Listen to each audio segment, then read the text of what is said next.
Havia algo que Laura Mendes aprenderia naquela madrugada. Algumas ausências não pedem licença, elas simplesmente acontecem e mudam tudo.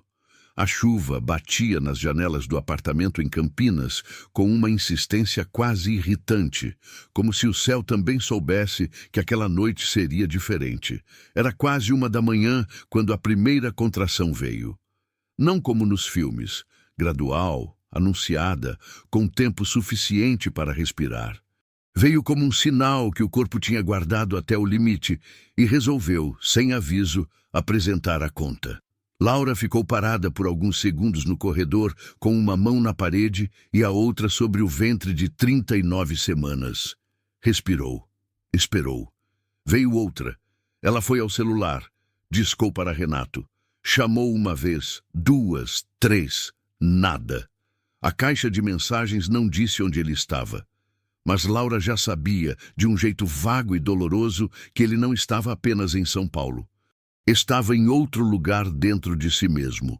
Um lugar para onde ela não havia sido convidada e que ele nunca havia admitido em voz alta. Ele dissera que precisava esfriar a cabeça. Dissera isso com a leveza de quem diz que vai buscar pão. Laura desligou o celular, pegou a bolsa que havia preparado semanas antes, chamou um táxi e foi sozinha. Não havia desespero no rosto dela enquanto descia as escadas do prédio com cuidado, uma mão no corrimão, a chuva esperando lá fora. Havia algo mais silencioso e mais sério do que desespero. Havia clareza, o tipo de clareza que chega quando tudo que era nebuloso finalmente para de fingir. Bianca, sua irmã, recebeu a mensagem e correu. Chegou a tempo. Segurou a mão de Laura no hospital, sem fazer perguntas desnecessárias, porque Bianca conhecia a irmã o suficiente para entender que, naquele momento, palavras seriam um peso a mais. Isabela nasceu às 15h12, saudável, com um choro firme que preencheu a sala e fez Bianca soltar um riso nervoso misturado com lágrimas. Mas o alívio durou pouco. Minutos depois, algo mudou. A equipe médica trocou olhares. Os movimentos ficaram mais rápidos, mais precisos. Bianca foi gentilmente afastada, com a bebê nos braços, e ficou do lado de fora de uma porta fechada, tremendo de um modo que não tinha a ver com o frio. Laura sobreviveu. Mas a recuperação seria longa. E o corpo que saiu dali não era exatamente o mesmo que havia entrado. Mais fraco, mais lento, mais dependente de ajuda para coisas que antes eram automáticas. Renato apareceu quando ficou sabendo. Chegou com olhos vermelhos e desculpas na ponta da língua. Encontrou uma mulher que não estava com raiva. E isso era muito pior do que raiva. Laura o olhou com a serenidade de quem já tomou uma decisão que não precisava mais ser explicada. Disse apenas que havia terminado. Sem gritos. Sem dramaturgia. Sem a satisfação catártica que ele talvez esperasse e que teria sido mais fácil de suportar. O que ela disse foi simples. E por ser simples, era definitivo. Naquela noite, enquanto Isabela dormia em uma incubadora de observação e Bianca cochilava numa cadeira ao lado, Laura ficou acordada olhando para o teto branco do hospital. Ela não sabia ainda o que viria depois. Não sabia do apartamento simples, do dinheiro curto, do cansaço que seria seu companheiro constante por meses. Não sabia do vizinho que consertaria seu roteador sem pedir nada em troca. Não sabia da loteria. Não sabia do projeto que nasceria da própria dor. Não sabia que, anos depois, ela estaria de pé. Não apesar daquela madrugada, mas por causa dela. O que ela sabia naquele momento era apenas isto. Algo havia se rompido. E não era o corpo. Era a última ilusão. Dundis, se essa história já tocou em algo dentro de você, se inscreva no canal agora, porque o que vem nos próximos capítulos vai muito além do que você imagina. A pergunta que ninguém fez naquela noite e que Renato só entenderia muito tempo depois era simples. Onde você estava quando ela mais precisou? A resposta ele carregaria em silêncio por muito tempo. Renato Alencar não era um homem mau. Era algo mais complicado do que isso. Era um homem convicto de que suas razões sempre faziam sentido. Ele tinha 34 anos, um emprego estável em logística e a habilidade particular de transformar suas próprias indecisões em argumentos filosóficos. Quando disse que precisava esfriar a cabeça, acreditou genuinamente nisso. Não enxergava fuga, enxergava maturidade. Alguém que não age por impulso, alguém que pondera. A proposta de emprego em São Paulo era real. Boa remuneração, crescimento de carreira, um cargo que soava bem dito em voz alta. Mas o que ele não dizia, nem para si mesmo, era que a proposta havia chegado num momento conveniente. Num momento em que a gravidez de Laura havia tornado tudo mais pesado, mais concreto, mais sem saída. Ele não queria fugir da Laura, queria fugir da versão de si mesmo que teria que existir ao lado dela. Na semana em que ficou em São Paulo, dormiu bem, caminhou pela cidade. Conversou com o possível novo chefe em um restaurante agradável. Sentiu, pela primeira vez em meses, que respirava no próprio ritmo. Quando o celular mostrou as chamadas perdidas de Laura, ele viu. Não dormia ainda. Ficou olhando para a tela. E não atendeu. Deu a si mesmo uma justificativa imediata. Já era tarde. Ela provavelmente queria conversar sobre algo relacionado ao enxoval, ao quarto da bebê, as listas intermináveis que ela criava com uma organização que ele admirava, mas que também o sufocava. Ele responderia de manhã. Dormiu. De manhã, havia uma mensagem de Bianca. 3 palavras. Laura está no hospital. O mundo virou de lado. Ele pegou o primeiro ônibus disponível. Não havia voo no horário que precisava.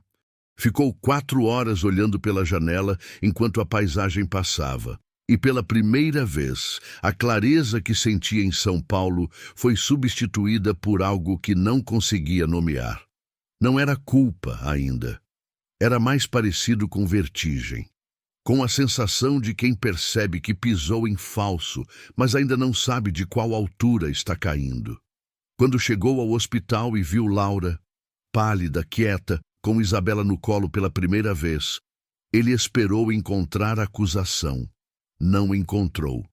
Isso foi mais difícil de suportar do que qualquer grito. Ela disse que havia terminado com a mesma calma com que diria que estava chovendo lá fora.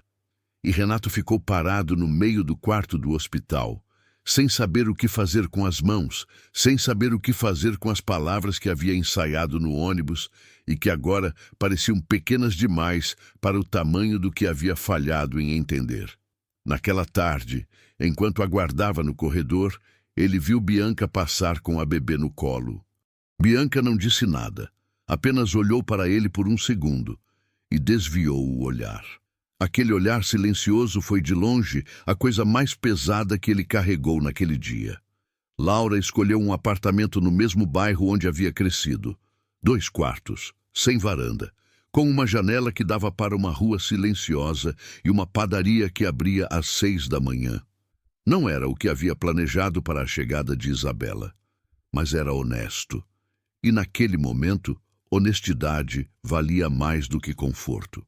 Ela montou o berço sozinha, seguindo um manual mal traduzido, com Isabela dormindo numa manta no chão ao lado. Demorou o dobro do tempo que demoraria em outras circunstâncias. O braço ainda doía. A fisioterapia era 3 vezes por semana. Mas o berço ficou de pé. O trabalho voltou aos poucos. Projetos de design gráfico, clientes antigos que tiveram paciência, prazos que ela cumpria com Isabela no colo e o notebook no canto da mesa. O dinheiro mal cobria tudo. Havia meses em que ela escolhia entre uma conta e outra, anotando no caderno com uma letra que estava ficando cada vez mais firme conforme as semanas passavam. Renato ligava. Às vezes, ela atendia. Ele queria ver Isabela. E Laura nunca impediu isso. Havia algo nela que recusava transformar a filha em moeda de troca. Isabela não havia escolhido ter um pai ausente. Merecia ter o melhor que ele pudesse oferecer agora, fosse lá o quanto isso valesse. Ele dizia que havia entrado em terapia, que havia cancelado o emprego em São Paulo, que estava diferente.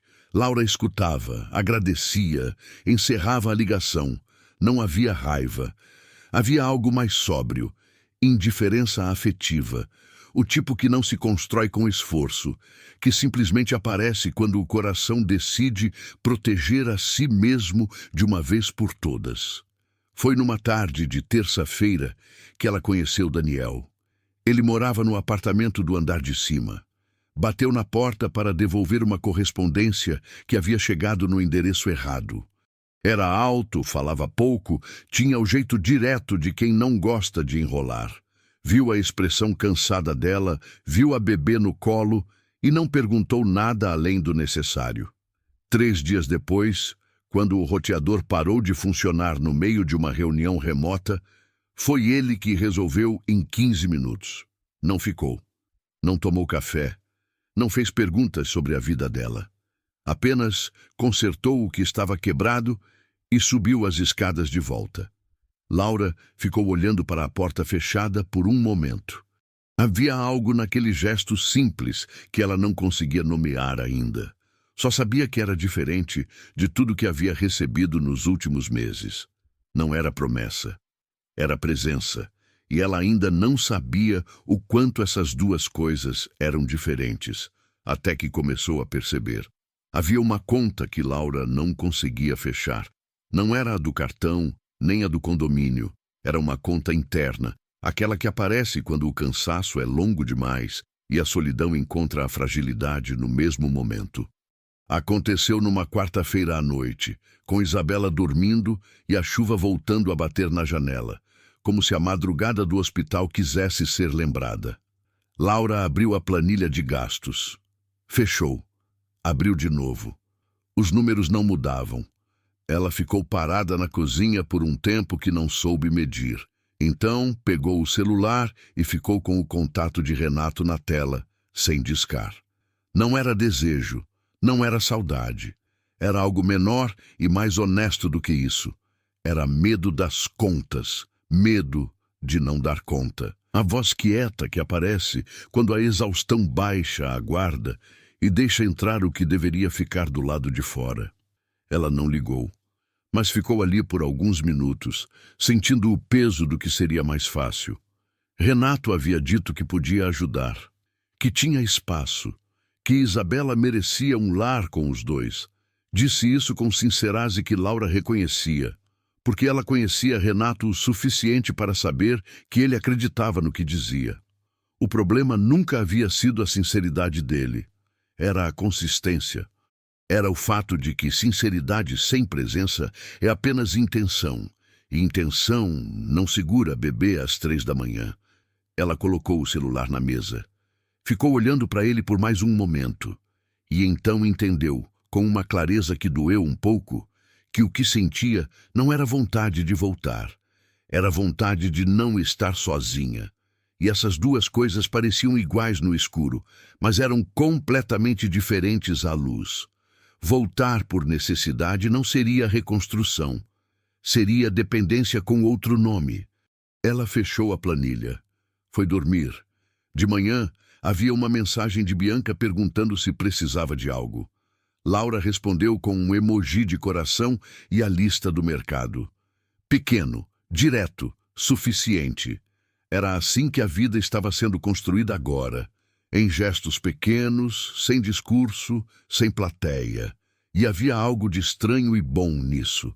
A sensação de que cada tijolo colocado com as próprias mãos ficava mais firme do que qualquer coisa que alguém pudesse construir por ela.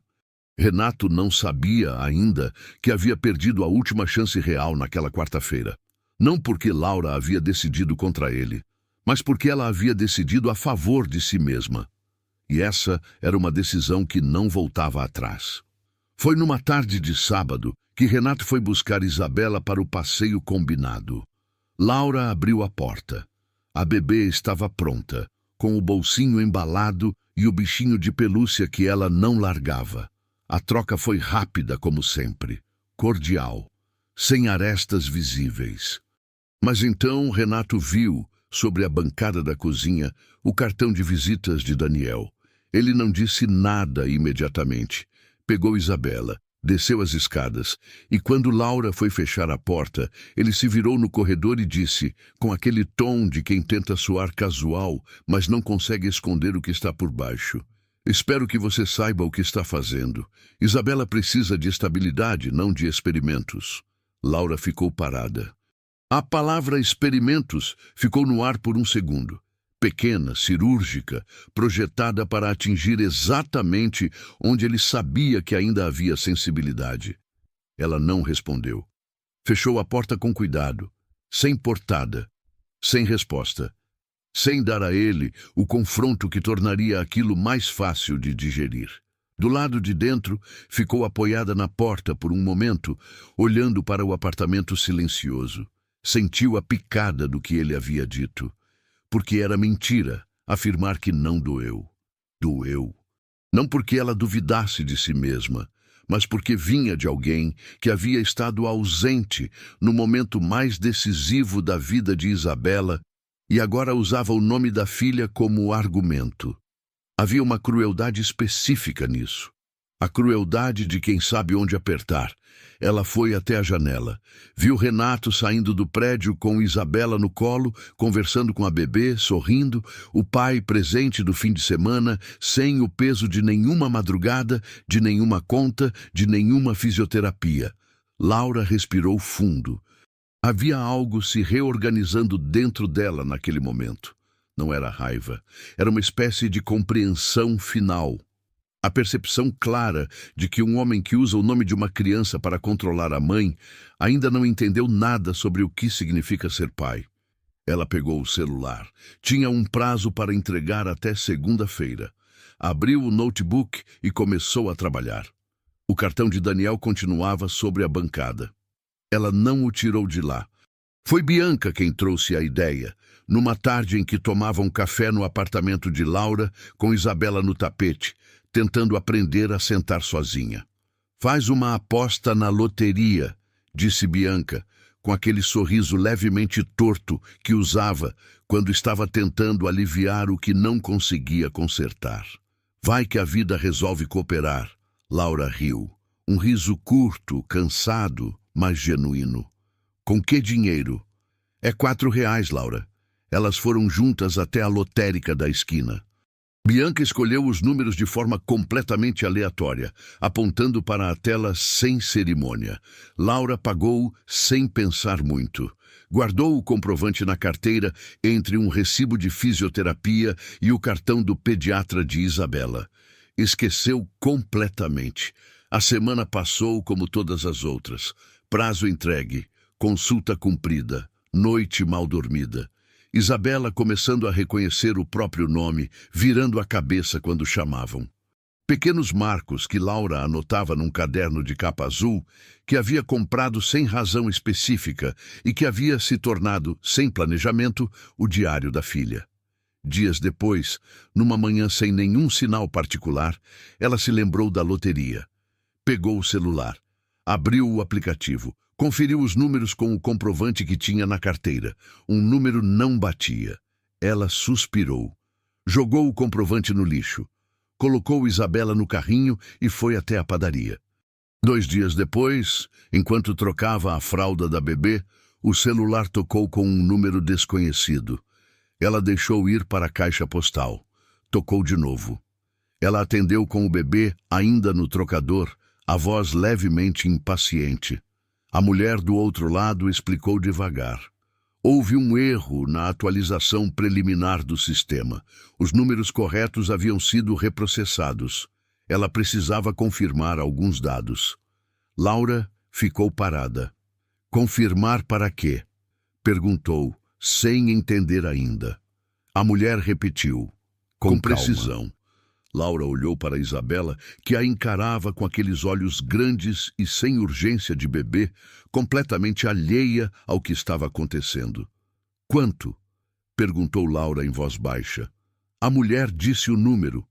O silêncio que se seguiu não foi de choque, foi de alguém tentando entender se o chão ainda estava no lugar.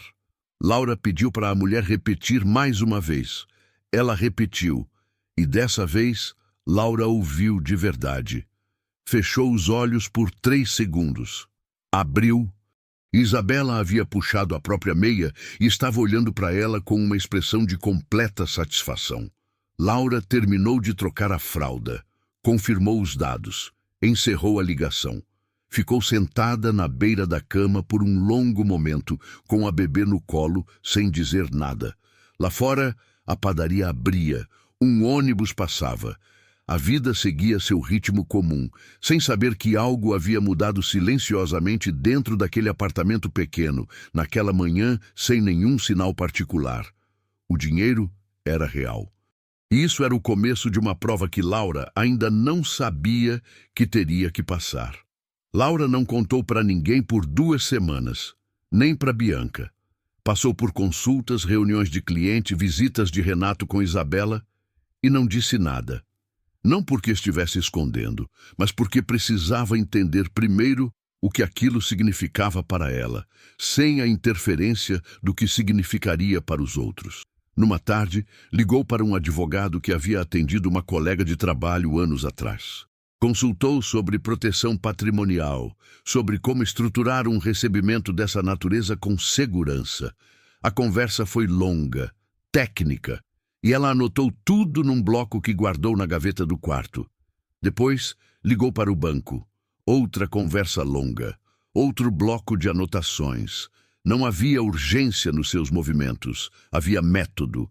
Quitou as dívidas em silêncio, sem anúncio, sem alívio visível para quem estava ao redor. Por dentro havia uma leveza nova, não de euforia, mas de chão firme. A sensação de quem finalmente pode respirar fundo sem calcular o tamanho do ar. Procurou imóveis com discrição. Não queria nada que chamasse atenção. Queria um quintal para Isabela, uma sala com luz natural e uma cozinha onde coubessem ela e a filha sem se esbarrar. Encontrou numa rua tranquila, a 15 minutos do apartamento antigo. Assinou os papéis numa manhã de segunda-feira, com Isabela no colo, enquanto a corretora explicava os detalhes do contrato. A bebê mordeu a caneta uma vez e Laura a atirou com cuidado, sem perder o fio da conversa. Havia algo profundamente diferente nela agora. Não era arrogância, era postura. O tipo de postura que não vem de dinheiro. Vem de ter atravessado algo difícil sem quebrar e de saber, com exatidão, o que custou chegar até ali. Numa tarde, Daniel encontrou-a no corredor com caixas de mudança. Perguntou se precisava de ajuda. Ela disse que sim. Ele ajudou sem fazer perguntas sobre o destino das caixas, sobre a nova casa, sobre o que havia mudado. Apenas carregou o que precisava ser carregado. Quando terminaram, ela ofereceu água. Ele aceitou. Ficaram 5 minutos apoiados na bancada da cozinha vazia, conversando sobre nada em especial. O bairro, uma obra na rua, o hábito de Isabela de jogar brinquedos para baixo do sofá. Quando ele foi embora, Laura olhou para o apartamento que estava deixando. Paredes que haviam guardado noites difíceis. A janela por onde ela havia visto Renato sair com Isabela naquela tarde. A bancada, onde o notebook havia ficado aberto até tarde demais tantas vezes. Ela não sentia nostalgia, sentia reconhecimento. Ali havia sido o lugar onde ela havia descoberto do que era feita e agora levava isso consigo. A ideia não veio de um insight, veio de uma memória. Laura estava organizando o quarto novo de Isabela quando se lembrou de uma noite específica, não a madrugada do parto, mas uma noite algumas semanas depois, quando havia ficado olhando para a planilha de gastos sem conseguir fechar as contas. Aquela sensação de chão afundando, de não ter para onde ligar sem parecer fraca, de não saber se o que sentia era tristeza ou exaustão, ou os dois juntos, indistinguíveis. Ela havia atravessado aquilo, mas não por acaso, por Bianca. Pelo cliente que esperou, pelo vizinho que consertou o roteador, por uma rede pequena e improvável de gestos que ninguém havia planejado, mas que havia funcionado. E se essa rede existisse de forma organizada? Passou 2 semanas pesquisando. Leu sobre projetos sociais, sobre captação, sobre estrutura jurídica para organizações sem fins lucrativos. Conversou com uma assistente social que havia conhecido num grupo de mães online. Anotou, revisou, começou a desenhar. O projeto tomou forma devagar, sem pressa e sem nome por um bom tempo. Quando o nome veio, foi simples: Origem. Porque era disso que se tratava, de ajudar mulheres a encontrar o próprio ponto de partida, o lugar interno de onde recomeçar. Apoio psicológico, orientação financeira, capacitação profissional. 3 eixos. Um apartamento como sede, o antigo que ela havia decidido não vender. Aquelas paredes que conheciam noites difíceis agora serviriam para isso. Quando contou para Bianca, a irmã ficou em silêncio por um momento. "Você está usando o dinheiro para isso?" perguntou, não com crítica, mas com espanto genuíno. "Parte dele", disse Laura. "A outra parte fica para Isabela." Bianca assentiu devagar. Havia algo nos olhos dela que não era concordância. Era reconhecimento. O tipo que aparece quando você vê alguém sendo exatamente quem deveria ser. O projeto começou a existir antes mesmo de estar pronto. E com ele vieram coisas que Laura não havia previsto. A notícia sobre o projeto vazou antes que Laura estivesse pronta. Uma prima distante, que havia descoberto sobre o prêmio por vias tortuosas, comentou em voz alta numa reunião de família que Laura havia ganhado uma fortuna na loteria e estava distribuindo dinheiro. A frase viajou rápido e chegou deformada às redes sociais. Alguém postou uma versão aumentada, outro compartilhou, e em poucos dias havia comentários de pessoas que Laura mal reconhecia o nome. Alguns eram calorosos. A maioria era curiosa. Alguns eram cruéis. Teve sorte e agora quer aparecer com caridade. Filho sem pai e ela brincando de ONG. Espera até o dinheiro acabar. Laura leu cada um deles. Não porque precisasse, mas porque achou importante saber exatamente o que estava enfrentando. Guardou o celular. Não respondeu nenhum. Parentes que não ligavam há anos mandaram mensagem na mesma semana. Alguns pedindo ajuda diretamente. Outros com rodeios longos que chegavam no mesmo lugar. Ela respondeu a todos com cordialidade e sem promessas. Mas o que mais pesou não veio das redes. Veio de dentro do próprio projeto. Janaína havia chegado à origem indicada pela assistente social parceira. 31 anos, 2 filhos, sem renda fixa há 4 meses. Participou das primeiras rodas de conversa em silêncio, observando mais do que falando. Numa tarde, quando Laura apresentava o eixo de orientação financeira, Janaína levantou a mão e disse, com uma voz que não tinha agressividade, mas também não tinha delicadeza: "Você sabe mesmo o que é não ter nada? Ou já esqueceu?" A sala ficou quieta. Laura sentiu a pergunta pousar com peso. Não havia resposta fácil. Ela havia passado meses difíceis. Isso era real. Mas havia também um laptop, uma irmã, uma profissão, uma rede de segurança invisível que muitas das mulheres naquela sala nunca tiveram. Ela não respondeu imediatamente. Disse que ia pensar na pergunta, e pensou de verdade por dias. Janaína havia dito o que ninguém tinha coragem de dizer. E havia algo naquilo que era necessário, não como ataque, mas como calibração. Como um lembrete de que construir algo para pessoas requer escutá-las de verdade, não apenas carregar a própria história como bandeira. Laura voltou para a roda de conversa uma semana depois com uma proposta diferente. Não mais ela falando sobre finanças, mas todas construindo juntas um mapa do que sabiam, do que precisavam, do que podiam trocar entre si. Janaína foi a primeira a contribuir. E algo mudou na sala naquele dia. Silenciosamente, sem discurso, sem celebração. Renato, naquela mesma semana, começou a perceber que as visitas a Isabela estavam diferentes. A bebê sorria para ele, brincava, mas quando o passeio acabava e ele a devolvia para Laura, Isabela esticava os braços em direção à mãe com uma urgência que ele não conseguia ignorar. Era um gesto pequeno, mas dizia tudo que ele ainda não havia conseguido entender sobre o que havia perdido. Renato havia tentado de muitas formas. Terapia, que ele frequentava com regularidade e da qual falava com uma seriedade nova, que Laura reconhecia como genuína. Presença, que ele exercia nas visitas a Isabela com pontualidade e cuidado. Palavras que chegavam por mensagem sem cobrança, sem pressão, apenas registros do que estava aprendendo sobre si mesmo. Ele havia mudado. Laura não duvidava disso. O problema era que mudança não apaga a ausência. Ela a complementa, no melhor dos casos. E há perdas que não se reconstroem com esforço, apenas se aceitam, como cicatrizes que ficam mesmo depois que a ferida fecha. O vínculo entre Isabela e o pai era real. A bebê reconhecia a voz dele, sorria para o rosto dele, aceitava o colo dele com tranquilidade nas visitas. Mas havia uma diferença sutil e constante que Renato sentia na pele toda vez que a devolvia para Laura.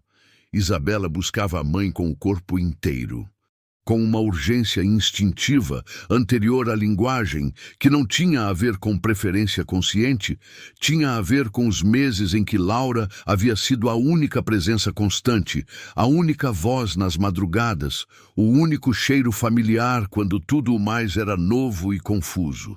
Renato havia perdido aqueles meses, e meses, na vida de um bebê, são uma eternidade. Numa tarde de domingo, enquanto Isabela dormia no seu colo durante a visita, ele ficou olhando para ela por um longo tempo, sem celular, sem televisão, apenas ele e a filha e o peso silencioso do que havia escolhido, mesmo sem ter percebido que estava escolhendo. Havia uma pergunta que ele não conseguia responder para si mesmo. Se soubesse o que viria, teria ficado? E a resposta honesta, a que ele nunca diria em voz alta, era que não sabia, e não saber era em si a resposta. Laura, naquela mesma tarde, estava numa reunião do Origem com Janaína e mais 3 mulheres, revisando o cronograma de capacitações do mês seguinte. Havia uma burocracia nova, um formulário que precisava de assinatura de um órgão municipal, um prazo que estava apertado. Coisas concretas e trabalhosas que ela resolvia com a mesma atenção com que havia resolvido os prazos de design nos meses difíceis. Quando a reunião terminou, Janaína ficou para ajudar a arrumar as cadeiras. "Você mudou o formato", disse ela sem preâmbulo. "Mudei", confirmou Laura. "Ficou melhor." Era o máximo de elogio que Janaína dava. Laura aprendera a reconhecer o valor exato daquilo. Daniel havia mandado mensagem naquela manhã perguntando se ela queria jantar no fim de semana. Não como convite elaborado, como alguém que pergunta uma coisa direta e aguarda uma resposta direta. Laura ficou com o celular na mão por alguns minutos. Respondeu que sim, e pela primeira vez em muito tempo, a perspectiva de uma noite fora não trazia ansiedade. Trazia apenas isso: expectativa simples. O tipo que não precisa de proteção. Algo estava prestes a se reorganizar completamente, e Renato ainda não sabia que o gesto que faria a seguir seria o último antes de entender de vez qual era o seu lugar. Renato havia planejado tudo com cuidado. Alugou o salão dos fundos do restaurante, onde ele e Laura haviam comemorado o primeiro aniversário juntos. Convidou a família dele, a família dela, Bianca, alguns amigos em comum. Preparou um discurso. Ensaiou partes dele na frente do espelho, o que nunca havia feito antes em nada na vida. Queria que fosse um gesto à altura do que havia errado. Laura compareceu porque Bianca havia pedido, dizendo apenas que era importante e que ela deveria ir. Chegou com Isabela no colo, de vestido simples, sem saber exatamente o que esperava encontrar. Encontrou Renato de pé num salão decorado, com pessoas que a olhavam com uma mistura de expectativa e desconforto. Ele começou a falar. Falou sobre os erros, sobre a terapia, sobre o que havia aprendido sobre si mesmo, sobre o pai que queria ser, sobre o homem que estava tentando construir. A voz dele tremia em alguns momentos, e esse tremor era real, Laura sabia reconhecer. Ele não estava performando. Estava exposto de um jeito que provavelmente custava muito para alguém como ele. A sala ficou quieta enquanto ele falava, e então ele disse que queria uma nova chance. Que pedia isso publicamente porque havia errado publicamente. Não nos jornais, mas diante das pessoas que importavam. E que entendia se a resposta fosse não, mas precisava perguntar. Silêncio. Laura olhou para Isabela, que estava mastigando a alça do bolsinho com total despreocupação. Depois olhou para Renato. Havia algo que ela reconhecia nele naquele momento. Vulnerabilidade verdadeira. O tipo raro, sem saída estratégica.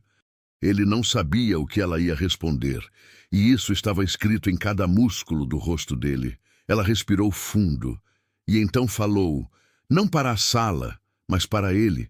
Disse que via o esforço, que reconhecia a mudança como real, que torcia genuinamente pelo pai que ele estava se tornando para Isabela. Mas disse também, com a mesma calma com que havia dito tudo o mais desde o hospital, eu já me escolhi, Renato, e essa escolha não cabe mais revisão. Não havia crueldade na voz dela. Havia algo muito mais difícil de receber, certeza. O silêncio que se seguiu não foi de constrangimento coletivo, foi de compreensão. A sala inteira, de algum modo, entendeu que aquilo havia terminado de verdade. Não naquele momento, mas muito antes, numa madrugada chuvosa em que um telefone chamou 3 vezes sem ser atendido. Renato assentiu devagar. Não disse mais nada. E foi naquele silêncio que ele finalmente entendeu algo que nenhuma terapia havia conseguido traduzir com a mesma precisão. Ele nunca havia estado no controle de nada. Havia apenas acreditado que estava, e essa crença havia custado exatamente o que não tinha preço. Laura pegou Isabela, cumprimentou as pessoas com cordialidade e saiu. Do lado de fora, a noite estava fresca. Isabela apontou para uma luz na rua com o dedo indicador aberto, como fazia sempre que algo chamava sua atenção. Laura beijou a testa da filha e foi para casa. Foi numa noite de sexta-feira, 3 semanas depois do encontro no restaurante. Laura havia deixado Isabela com Bianca e encontrado Daniel num lugar simples, sem reserva, sem ocasião especial. Um bistrô de bairro com mesinhas pequenas e um menu escrito num quadro negro. Exatamente o tipo de lugar que nenhum dos dois precisava explicar para o outro. Conversaram por quase 2 horas. Sobre o projeto, sobre o trabalho dele, sobre uma viagem que Isabela havia feito com os pais de Laura e voltado falando uma palavra nova que ninguém conseguia identificar com clareza. Riram de coisas pequenas. Ficaram em silêncio algumas vezes, sem que o silêncio pedisse preenchimento. Foi no café, perto do fim da noite, que Daniel disse o que tinha a dizer. Não foi um discurso. Foi uma frase direta, olhando para ela. Eu não quero estar aqui como substituto de nada, nem como resposta para alguma coisa. Quero estar aqui porque escolhi estar. E só faz sentido se for assim dos 2 lados. Laura ficou quieta por um momento. Havia algo naquelas palavras que reorganizava o ar ao redor. Não era declaração, era posicionamento. O tipo que vem de alguém que conhece a diferença entre presença e ocupação, e recusa a segunda. Ela pensou em Renato, que havia chegado cheio de promessas quando o estrago já estava feito. Pensou nos meses em que havia carregado tudo sozinha e aprendido, na prática, a não depender de ninguém que não fosse confiável. Pensou em como havia, por muito tempo, confundido solidão com independência, como se precisar de alguém fosse fraqueza. Quando, na verdade, o problema nunca havia sido precisar, mas escolher mal quem estava ao lado. Daniel não estava pedindo nada. Estava apenas sendo claro sobre o que era. Eu sei, disse ela por fim, e é exatamente por isso que estou aqui. Ele assentiu, pediu a conta. Deixaram o restaurante caminhando devagar, sem pressa, com o bairro quieto ao redor. Não havia promessa naquilo. Havia algo mais raro, honestidade antes de qualquer coisa se construir, o que é de longe o fundamento mais sólido que existe. Renato, naquela mesma noite, estava no apartamento dele, olhando para fotos de Isabela no celular. Havia uma em especial, tirada por Laura numa tarde de sol, Isabela deitada no tapete novo da casa, rindo de alguma coisa fora do enquadramento. Uma risada aberta, sem razão específica, do tipo que só bebês ainda conseguem ter. Ele ficou olhando para aquela foto por um tempo. Depois abriu o aplicativo do banco, conferiu a transferência que havia programado para a conta de Isabela, uma parte do salário, todo mês, pontual, e fechou o celular. Era pouco. Ele sabia. Mas era o que estava ao alcance das mãos agora. E havia algo de amadurecimento real em aceitar isso sem drama, em entender que paternidade não é um gesto grandioso numa sala decorada. É presença acumulada, mês a mês, sem plateia. Ele estava aprendendo isso tarde, mas estava aprendendo. E essa era, talvez, a única coisa que ainda salvava alguma coisa nessa história. Não para Laura, não para o relacionamento que havia terminado, mas para a Isabela. Para a menina que um dia seria grande o suficiente para entender o que havia acontecido, e para quem a consistência do pai, mesmo tardia, valeria mais do que qualquer explicação. Faltava apenas uma coisa para que tudo se fechasse. E ela viria sem aviso, como costumam vir as coisas que realmente importam. 6 meses depois, o Origem foi reconhecido oficialmente pela Secretaria Municipal de Assistência Social de Campinas. Não houve cerimônia. Houve um e-mail com um número de protocolo e um carimbo digital. Laura imprimiu o documento, colocou numa pasta e guardou na gaveta da antiga bancada do apartamento que agora era a sede do projeto. Janaína estava presente quando o e-mail chegou. Leu por cima do ombro de Laura sem pedir licença, como havia aprendido a fazer. Demorou, disse ela. Demorou, concordou Laura. As duas ficaram em silêncio por um momento. Depois, Janaína foi buscar água na cozinha e Laura abriu o próximo e-mail da fila, que era sobre um prazo de relatório. A vida continuava sendo feita de coisas assim. Burocracias, prazos, reuniões que atrasam, formulários que voltam com correções. Nenhuma virada dramática, apenas o acúmulo lento e consistente de decisões corretas tomadas em dias comuns. Renato estava presente na vida de Isabela da forma que conseguia. Pontual nas visitas, pontual nas transferências. Sem tentar ocupar mais espaço do que havia conquistado. A filha já o reconhecia com naturalidade. Corria para ele quando chegava, mostrava brinquedos, puxava o dedo para levá-lo até algo importante. Era um vínculo real, construído visita a visita. Não era o que poderia ter sido, mas era o que existia, e existia porque ele havia, finalmente, parado de tentar recuperar o que foi e começado a construir o que ainda era possível. Laura não pensava mais nele com mágoa. Pensava com a distância neutra de quem olha para um capítulo já lido.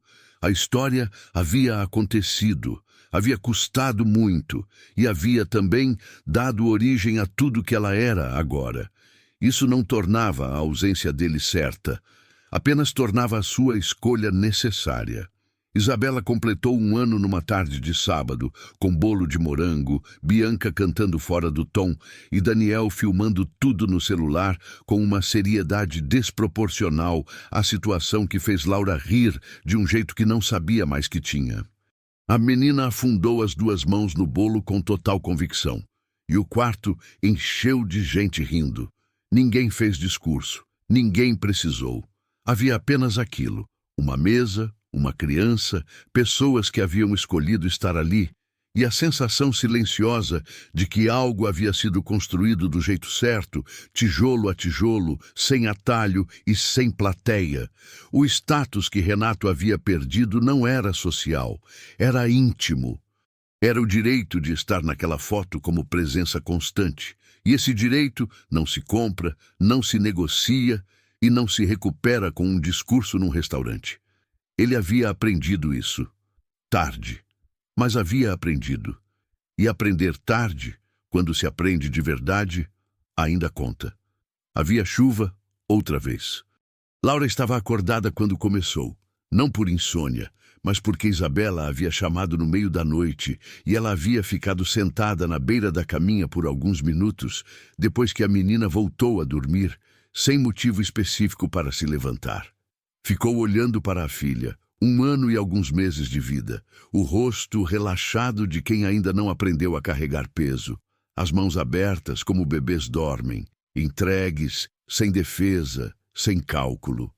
Laura pensou na outra madrugada, na chuva que batia numa janela diferente, na bolsa preparada semanas antes, no táxi chamado sozinha, nas 3 chamadas sem resposta. Havia um fio invisível conectando aquela noite a esta, e esse fio era ela. A mesma pessoa, atravessada por tudo que havia acontecido entre os 2 pontos, e ainda de pé. Não havia heroísmo nisso. Havia apenas escolha, repetida todos os dias, nas formas pequenas e sem glamour que escolhas reais costumam ter. Ela havia escolhido sair, escolhido o apartamento simples, escolhido trabalhar com dor no braço, escolhido não voltar por medo, escolhido usar o dinheiro inesperado para algo maior do que conforto, escolhido escutar Janaína em vez de se defender. Escolhido Daniel com calma, sem urgência, escolhido acima de tudo a si mesma, não como gesto dramático, mas como prática diária. A loteria havia mudado as circunstâncias, não havia mudado quem ela era. Quem ela era havia sido construído antes, naquela madrugada, naquele hospital, naquela cozinha às 11 da noite com uma planilha que não fechava. Isabela se mexeu no sono, virou de lado. Suspirou. Laura ajeitou o cobertor, apagou a luz do abajur e foi para a janela do quarto dela. A chuva continuava. A rua estava vazia. A padaria estava fechada. Ela ficou ali por alguns minutos, sem pensar em nada muito específico, apenas presente, apenas inteira. Há perguntas que a vida faz uma vez e não repete.